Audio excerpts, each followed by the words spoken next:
guys, welcome back to our YouTube channel Bachelor Butterflies. If you are new to our channel, మేము క్రేజీగా cook చేస్తూ jokes కూడా వేస్తాము. ఈరోజు మన బ్యాచిలర్స్ కిచెన్లోకి ఒక కొత్త రెసిపీని తీసుకుని వచ్చేసాం. మన గోదావరి స్పెషల్ మామిడికాయ నెత్తళ్ళు. వినడానికి కొంచెం వింతగా ఉన్న టేస్ట్ మాత్రం అదిరిపోతుంది. ప్రాసెస్ స్టార్ట్ చేసేద్దామా మరి? పచ్చి మామిడికాయ పుల్లగా ఉంటే కర్రీకి మంచి టేస్ట్ వస్తుంది. చిన్న ఆనియన్స్ అయితే కర్రీ మంచి టేస్టీగా ఉంటుంది. కానీ కన్నీరు కూడా బాగా వస్తాయి. 2 పచ్చిమిర్చి. ఫస్ట్ పీల్ చేసుకున్న మామిడికాయని తీసుకుని చాప్ చేసుకోండి. ఆనియన్స్ అండ్ పచ్చిమిర్చిని కూడా సన్నగా కట్ చేసుకోండి. ఇప్పుడు దంచుకునేది తీసుకుని మామిడికాయ ముక్కల్ని బాగా దంచుకోండి. మరి ఫైన్గా పేస్ట్లా చేసేయకండి. కొంచెం కచ్చాపచ్చాగా అయితే సరిపోతుంది. మీరు మిక్సీలో వేసి కూడా గ్రైండ్ చేసుకోవచ్చు, కానీ దంచుకుంటే టేస్ట్ బాగుంటుంది. కచ్చాపచ్చాగా దంచుకున్న మామిడికాయ ముక్కల్ని తీసుకుని ప్లేట్లోకి వేసుకోండి. ఇప్పుడు స్టవ్ ఆన్ చేసి ప్యాన్ పెట్టుకుని హీట్ చేసుకోండి.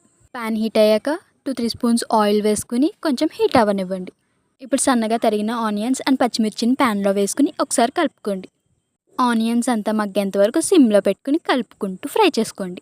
ఇప్పుడు అందులో చిటికెడు పసుపు, కొంచెం కారం, రుచికి సరిపోయేంత సాల్ట్ కూడా వేసి ఒకసారి బాగా కలుపుకోండి.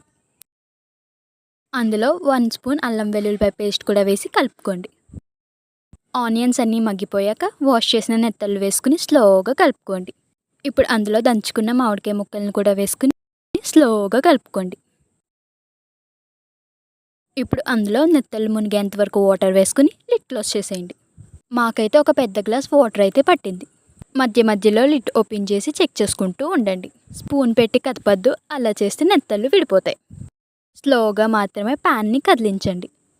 చుక్క వాటర్ కూడా లేకుండా మగ్గేంత వరకు సిమ్లో పెట్టి కుక్ చేసుకోండి. కొంచెం దగ్గరగా అయ్యాక స్టవ్ ఆఫ్ చేసేసుకోండి. స్టవ్ ఆఫ్ చేసాక 5 మినిట్స్ ఆగి సర్వ్ చేసుకుంటే మామిడికాయ నెత్తళ్ళు కర్రీ రెడీ. పుల్లగా అండ్ స్పైసీగా చాలా బాగుంటుంది కర్రీ. చిందా మీకు? ఈ కర్రీని తినేవాళ్ళు 3 టైప్స్ ఉంటారు. టైప్ 1 మామిడికాయ నెత్తళ్ళు అన్నీ తినేసి ఇంకొక రౌండ్ కోసం వెయిట్ చేసేవాళ్ళు. టైప్ 2 నెత్తళ్ళన్నీ పక్కన పెట్టేసి మామిడికాయ ముక్కలు అండ్ మెయిన్గా టెంక కోసమే ఉండేవాళ్ళు. టైప్ 3 ఈ చిన్ని నెత్తళ్ళకు కూడా ముళ్ళు లొలుస్తారు. మీరు ఏ టైప్లో తింటారో కూడా కామెంట్ చేసేయండి. ఇలాంటి మరిన్ని రెసిపీస్ కోసం మా ఛానల్ని సబ్స్క్రైబ్ చేసుకోండి. సబ్స్క్రైబ్ చేసుకున్నారు కదా? Until then, keep watching. Take care guys. With lots of love. Bye guys.